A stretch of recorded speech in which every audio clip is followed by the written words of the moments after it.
প্রিয় দর্শক, নফস বা অন্তরের বাসনা এটাই মানুষের সবচেয়ে বড় শত্রু। শয়তান বাহির থেকে প্রলুব্ধ করে, কিন্তু নফস ভিতর থেকে টেনে নেয় গুনাহের দিকে। আজ আমরা জানব নফসকে নিয়ন্ত্রণ করার 13টি উপায়, যেগুলো আমাদের আত্মাকে পরিশুদ্ধ করবে, ঈমানকে শক্তিশালী করবে আর আল্লাহ নিকটে নিয়ে যাবে ইনশাআল্লাহ। 1. ফজরের নামাজের পর না ঘুমানো। ফজরের পর সময়টা বরকতময়। রাসূল সাল্লাল্লাহু আলাইহি ওয়াসাল্লাম বলেছেন, হে আল্লাহ, আমার উম্মতের সকালকে বরকতময় করে দাও। সকালে কুরআন তিলাওয়াত, দুয়া বা সামান্য কাজ করা নফসকে সক্রিয় ও নিয়ন্ত্রিত রাখে। 2. দিনে সর্বোচ্চ 3 বার খাওয়ার অভ্যাস।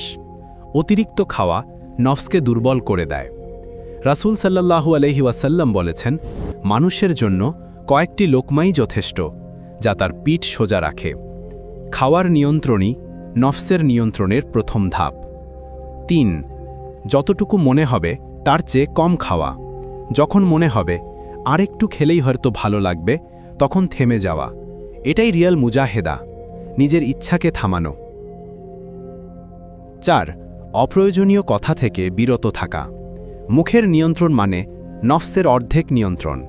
রাসূল সাল্লাল্লাহু আলাইহি ওয়াসাল্লাম বলেছেন, যে ব্যক্তি আল্লাহ পরকালে বিশ্বাস রাখে সে যেন ভালো কথা বলে বা চুপ থাকে। 5. সকাল সন্ধ্যার জিকির করা। জিকির নফসকে প্রশান্ত করে। আল্লাহ বলেন, নিশ্চয়ই আল্লাহর স্মরণে হৃদয় প্রশান্তি লাভ করে। 6. ঘুমের পরিমাণ কমানো। অতিরিক্ত ঘুম নফসকে অলস করে দেয়। সহিহ হাদিসে এসেছে, সাহাবারা রাতে খুব কম ঘুমাতেন, তাহাজ্জুদ ও ইবাদতে কাটাতেন। 7. ইশরাকের সালাত আদায় করা। ফজরের পর সূর্য ওঠার কিছুক্ষণ পর যে সালাত আদায় করা হয়, এটি নফসকে পবিত্র রাখে, মনকে হালকা করে দেয়, রিজিকের বরকত আনে। 8. নিয়মিত কুরআন তিলাওয়াত করা। কোরআন নফসের ঔষধ। আল্লাহ বলেন, আমি কোরআনে এমন কিছু নাজিল করেছি যা মুমিনদের জন্য রহমত ও শিফা। সূরা ইসরা 82। 9. দৃষ্টি সংযত করা। চোখই নফসের দরজা। রাসূল সাল্লাল্লাহু আলাইহি ওয়াসাল্লাম বলেছেন, চোখের জিনা হলো দেখা, তাই দৃষ্টি নিয়ন্ত্রণই আত্মার পরিশুদ্ধের শুরু। 10. সোশ্যাল মিডিয়া ব্যবহার কমানো।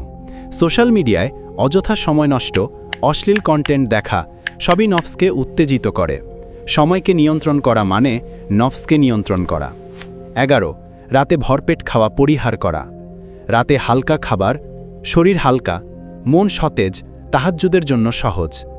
সাহাবারা বলতেন, আমরা কম খেতাম যাতে বেশি ইবাদত করতে পারি। 12. নিয়মিত তাহাজ্জুদ আদায় করা। এটি নফসের সবচেয়ে শক্তিশালী ট্রেনিং। গভীর রাতে কেউ যখন উঠে কান্না করে, তখন আল্লাহ বলেন, আমার বান্দা আমাকে ডাকছে, আমি কি তার ডাকে সাড়া দেব না?